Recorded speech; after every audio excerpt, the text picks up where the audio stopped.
What's up guys, Aaron Cybertron Zhang here, and I'm bringing you Game 2 against Joey, pokeaimMD. Recently I got to know him, really awesome guy, really great Pokemon battler too, and he actually beat me in a best of 3 set we had a while back. Haven't gotten the chance to upload that, but I'll do that soon. As you know, Joey took a pretty close game 1. I got flinched twice, 2 important flinches on my Rotom Heat and my Kangaskhan and his Aerodactyl, proving why Aerodactyl is such a good Pokemon in this format. In Game 1, Joey led with Aerodactyl and Mamoswine and had Rotom Wash and Mawile in the back, and it seemed to work out pretty well for him, so I don't expect him to change too much. Now, my big error in the last game was losing Amoonguss right away, so I'm going to have to make sure I conserve that. And I kind of anticipate Joey to lead with the same two. So this time I'm going to go with Kangaskhan and Aegislash and have Amoonguss and Rotom Heat in the back. The biggest goal of this game is to conserve Amoonguss. Rotom Wash gave me a lot of trouble in the last game, and the reason why was because I didn't have Rotom Heat and Aegislash suffer a fair amount against that Rotom Wash, but Amoonguss can completely turn that matchup around for me. So by conserving Amoonguss, I'm hoping that in the late game, which he'll choose to conserve Rotom Wash like he did in the first game, and that'll help me. But Game 1 was really close, guys. Hopefully you enjoyed that one, and we'll see how we both adjust here, because Best of 3 is a complete different game from Best of 1. It's all about learning from your opponent. You know, you obviously want to win Game 1 when possible, but a lot of the times, even when you don't, it's easy to come back in Games 2 and 3 if you're skilled enough to use the information and absorb it. It's why the World Championships is always so fun to watch, because, you know, it's two smart players adjusting in each set and bringing different Pokemon. But we're going to get into this battle. Enough of me rambling on about why Best of 3 is a lot of fun. VGC is, hardcore VGC at its best is best 2 of 3 though, so that's why it's always a lot of fun. You learn a lot too. But let's get into the battle. Joey's gonna go with Mamoswine and Mawile this time, instead of bringing Aerodactyl. And I'm gonna go with Kangaskhan and Aegislash. So he's gonna get the Intimidate off onto me, but beyond that, pretty good lead for me, I think, here. The Intimidate's not gonna matter, obviously, onto my Aegislash. It's gonna matter for that Kangaskhan bringing me down to -1. And once again, this is a kind of tricky situation. That Mawile could just choose to play rough me. And in the last game, we saw Mawile was actually carrying Fire Fang, but Mawile might also opt to protect, and Mamoswine go for an Earthquake. So there are two different things Joey can do right now, either protect with one or attack with the other. So the safe play would be to fake out one and just attack with the other, Pokemon. For example, fake out Mawile here and go for the Flash Cannon onto Mamoswine. Or the opposite, fake out Mamoswine and Flash Cannon Mawile, or double target one. But double targeting is a really, really big risk. If I were Joey though, I'd protect the Mamoswine and attack with Mawile. I'm gonna fake out the Mawile and go for a Flash Cannon. Questions whether on Mamoswine or Mawile. I'm more tempted to go onto Mawile. I kind of want to just go for the double target right from the start, but like I said, that's a pretty risky play. And I need Mamoswine gone more than anything, so... Oh, this is tough. This is tough. I really want to double target Mawile, but I know I'm gonna bite myself if it doesn't work out. I'm gonna go for it though. Let's see. This is a big play, guys. This is a big play. Kangaskhan's gonna Mega Evolve. Let's see what Joey does. Mawile's gonna Mega Evolve. Now the question is, who's protecting this turn, if anyone? Alright, the moment of truth. Yes! Mamoswine going for the protect. But now let's see if Mawile protected or not. Perfect. Okay, so I made that call correctly, which is good. Wow, sorry guys. I definitely needed some damage to start off the game onto that Mawile, since Mawile is very threatening with its move pool. So this is a great turn for me. Aegislash is going to do a very good amount to this Mawile with Flash Cannon. But you see, Mawile is still very bulky. Here I'm definitely going to change forms with my Aegislash and switch back. Mawile most likely is going to want to play rough my Kangaskhan. He's probably going to actually double target my Kangaskhan this turn. So I'm tempted to just go for the substitute with Aegislash. And switch into Rotom Heat. Or I should just Flash Cannon the Mamoswine. It did reveal the Life Orb last game. Alright, I'm gonna switch into Rotom Heat and go for the Flash Cannon onto Mamoswine. I expect Joey to predict me to King Shield here. Once again, I'm kind of making high-risk plays right now, but high reward as well. Sweet, so Mamoswine's gonna Icicle Spear. And I have no doubt in my mind that Mawile went for play rough. If it doesn't, though, I am going to be in some trouble. Let's see. As Mama Swine is going to take some Life Orb damage here.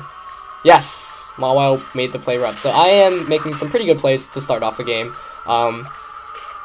Glad I am making good predictions. Fortunately, you know, the reason is because I know Joey's a smart player, and I know in the last game he walked right into my my King Shield, so I'm sure he didn't want to do that again, but I'm able to capitalize off that. And so this is the beauty of best 2 of 3, taking how you know your opponent plays and using it to your advantage. But I'm gonna take a good lead here, but the game's far from over yet, as Joey brings in his Aerodactyl, which gave me a lot of trouble in the last game with this continuous flinches. However, this time Mungish is able to come in a bit more safely, but we did see last time Mawile still carries that Fire Fang, so Mungish not in the safest of positions. I think I want to Will-O-Wisp the Aerodactyl here and go for a substitute with Aegislash or a King Shield. I'm gonna King Shield to change forms here first, just because I don't really care about the -2 on Mawile right now. I just need to make sure I'm in defense form. So Aegislash is gonna get that King Shield up. Let's see what Mawile does. Yeah, it did go for Sucker Punch, which is why I went for the Will-O-Wisp here. Aerodactyl gonna go for the Rock Slide. I don't think it should knock my Rotom out, but hopefully it doesn't flinch me like it did last game. So I'm gonna hang on, and Rotom's gonna get the Will-O-Wisp off. Okay, so that's great. Aerodactyl is scary, but when it's burned, it's dealing a lot less damage. So that was a huge turn for me. I really needed that. And Rotom Wash is definitely Joey's last Pokemon, so now I feel very good. Once I knock out this Mawile, this game should effectively be over. Aerodactyl most likely going to want a Tailwind, or go for another Rock Slide here. I'm going to Will-O-Wisp the Rotom, I think. Well, actually, no, let's see. Mawile is now free to Fire Fang me. So I kind of want to switch out to a Mungus. Let's see. Rotom Heat is useless now, so I'm fine with that fainting.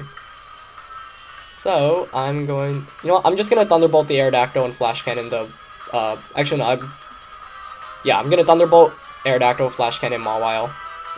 Fire Fang is not far from a KO onto my Aegislash, so if I can get the KO here. Oh wow, Rotom's even gonna avoid, so kind of making up for my poor luck in the first game. Now things are looking a bit more towards my way. Rotom's gonna just knock this Aerodactyl out with this Thunderbolt. Did not really matter that much. I mean, Aerodactyl's fine, but my win condition at this point in the game is just to knock the Mawile out. Let's see Fire Fang. Yeah, so Fire Fang, even with that critical hit, not able to KO as Aegislash is the defensive boss, and I'm going to be able to knock this, oh, but with the flinch, ouch! So making up for the miss there on Rotom Heat, I actually needed the KO on Mawile a lot more than I needed the KO onto Aerodactyl. But that's fine. I should have double targeted there, I guess, onto the Mawile, but I didn't want to because Mawile, you know, could have protected there, but that's fine. Now that Aerodactyl is gone, once again, Rotom Heat is the fastest Pokemon on the field. So I'm going to go for a Will-O-Wisp onto the Mawile and a Shadow Ball onto his Rotom. I should be able to clean up the game with Kangaskhan and Amoonguss in the back, but now that I hit this Will-O-Wisp, that Mawile is effectively useless, so that's good. Rotom just going for the Thunderbolt onto Aegislash, Joey making a nice prediction. In the last game, you saw like he went for the Will-O-Wisp, expecting the King Shield, which he called correctly. This time, he says, oh, nope. And Rotom's going to avoid another attack from Joey's side, so this time Rotom Heat is getting all the calls it needs. But right, like I was saying, in the last game, I was basically expecting him to attack me with Hydro Pump, and I King Shielded, and he played it very well and went for the Will-O-Wisp. And once again, you see best 2 of 3 adjusting here by Joey, which is really nice. It really shows the mark of a good player. So here I think I'm just going to fake out the Mawile, or actually fake out the Kangaskhan, and Will-O-Wisp the Rotom.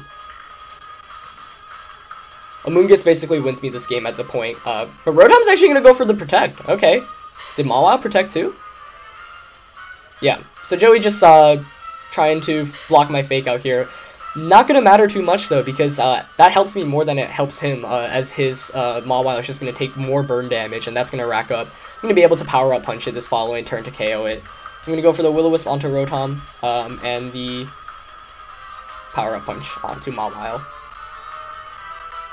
Mawile going for the Sucker Punch on the Kangaskhan, so nicely predicting that, that I would go for the Will-O-Wisp again onto Rotom Wash. As I'm going to get this Power Up Punch, and at +2, yep, that's a knockout. So I got lucky this game with 2 Rock Slide Avoids on Rotom Heat in the first game. Kind of pays off for the 2 flinches in the first game. I don't think the misses matter that much because he ended up getting that flinch onto my Aegislash, so that was basically trading equal for equal.